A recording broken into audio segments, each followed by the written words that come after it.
A half-man, half-bull monster, locked in a giant maze, waiting for its next meal of human flesh. This is the bizarre myth of the Minotaur, an angry, savage freak of nature that endures as a timeless symbol of the beast inside all men. But beneath its story lurks a stunning reality. The labyrinth was a chamber of death. Those that got locked inside of it knew there was only one fate, and that's to be devoured by a horrible, ravenous, man-eating beast. The Minotaur is the mutant child of a human mother and a bull father. On the one hand, it's part beast, and this beast is ravenous and hungry and kills and even eats the flesh of people that it has killed. On the other hand, the Minotaur is half human, and it has a kind of vulnerability from that, in which its humanity is trapped inside of its bestiality. The ancient Greeks who told the story prided themselves on being civilized. According to the myth, this is where the Minotaur lives, on the island of Crete. At the time when the story takes place, Crete dominates the Greek world the way the Minotaur dominates the labyrinth. In the myth, the Minotaur was created to punish the king of Crete, Minos, after he tried to outwit a god. Every year, it was customary that King Minos sacrifice his most prized bull as an offering to the sea god, Poseidon. But one year, his herd produced a calf so beautiful, so perfect, that Minos couldn't bear to part with it. He sacrificed a lesser bull in its place. When Poseidon saw this, he said, okay. Minos's wife, Pasiphae, falls in love with the bull. Pasiphae's desire for the bull, I think, symbolizes a strange myth, this one, because Pasiphae essentially engages in an act of bestiality. She's in love with this bull. She wants to have sex with this bull. And having sex with animals was one of those taboos that got kind of richly worked out in their mythology. Her strategy succeeds. The bull spies her, is overcome with amorous desire, mounts her. 9 months later, you've got yourself a Minotaur.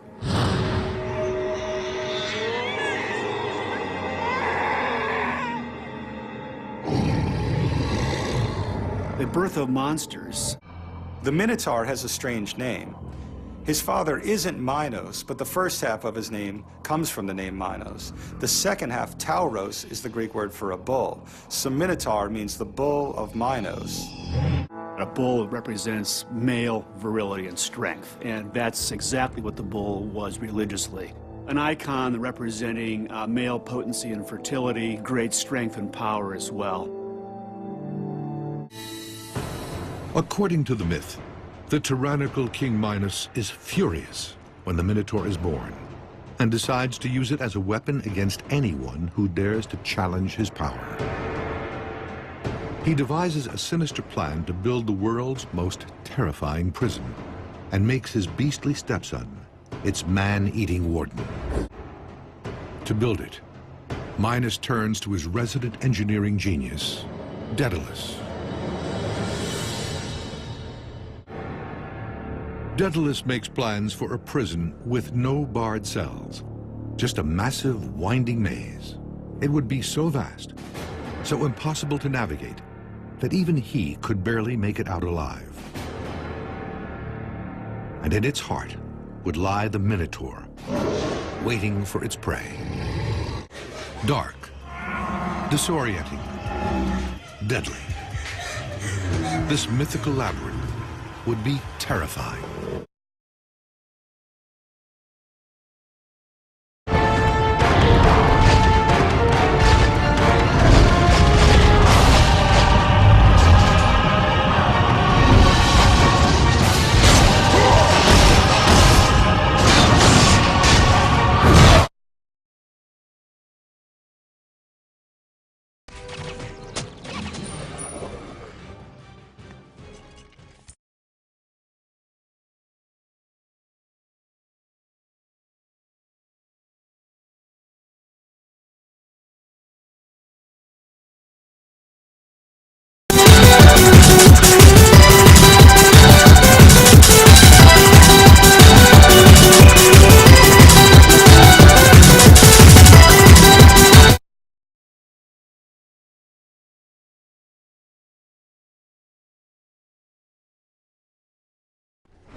must kill the beast.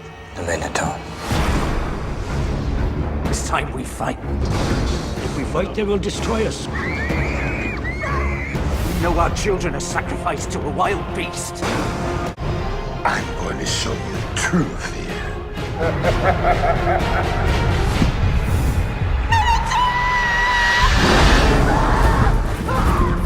How can a man kill that?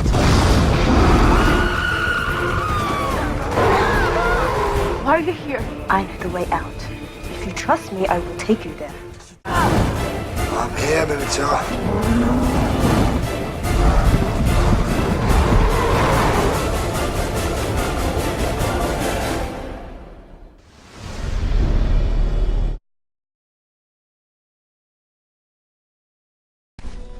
Ya vienen, Alteza. Sus tropas superan en número a las nuestras.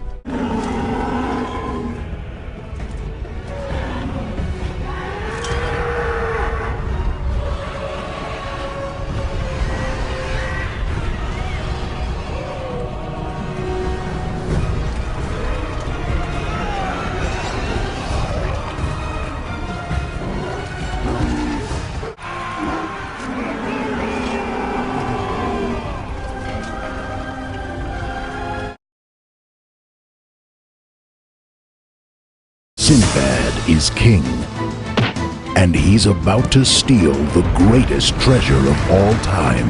The head of the Colossus. All we have to do is get past the Minotaur. He has to save the princess I'm a part of this now, whether you like it. and take on the greatest monster of all time. Minotaur, we gotta get out of here! This beast is God spawn. You didn't kill it. All you did was make it angry.